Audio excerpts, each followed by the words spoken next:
Let's talk about immigration a little bit. The reason I wrote a chapter on immigration in my book, what sparked it, first of all, the book begins with talking about Islam's view of immigration that we might be able to get to. But I wrote it because I heard a pastor say, in effect, well, the gospel is for everybody, so open borders would be consistent with the gospel. Wow. There's a leap.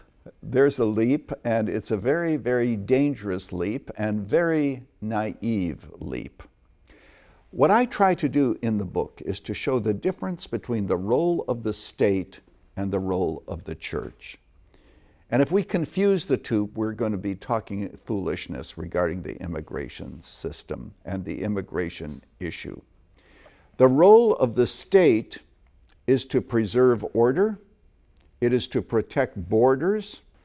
The role of the church is entirely different. The role of the church welcomes everyone.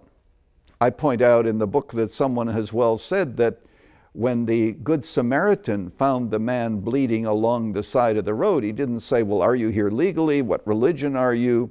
Who do you belong to? We help anyone.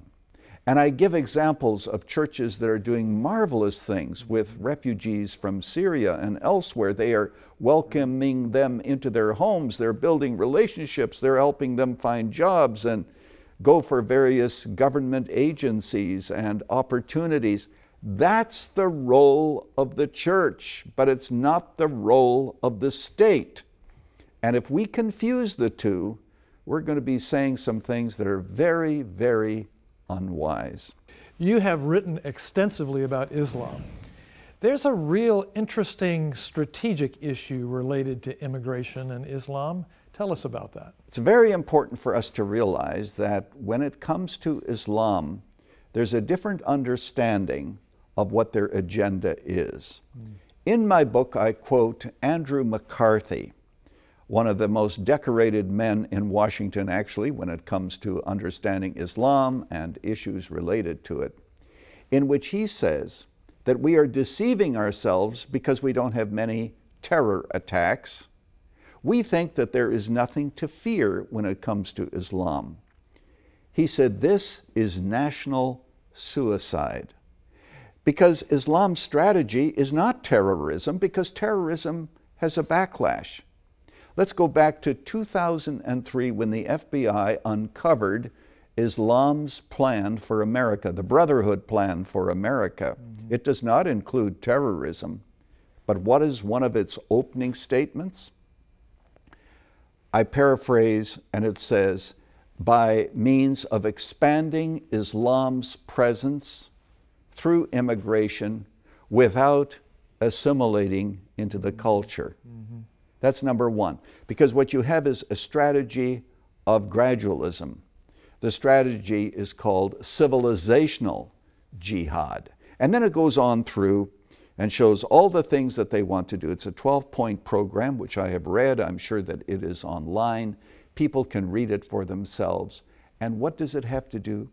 The slow transforming of America's cultural institutions in favor of Islam. And if you want to know how this is being done, just look at England today. Immigration changed the face of the nation. And Sharia law is taking precedence in many quarters over English common law. Years ago, my wife and I arrived in England and we picked up a morning paper and the headline was, Sharia law now practiced in 87 different enclaves in England. Now this was many years ago. And we were there more recently and the number is far higher than that.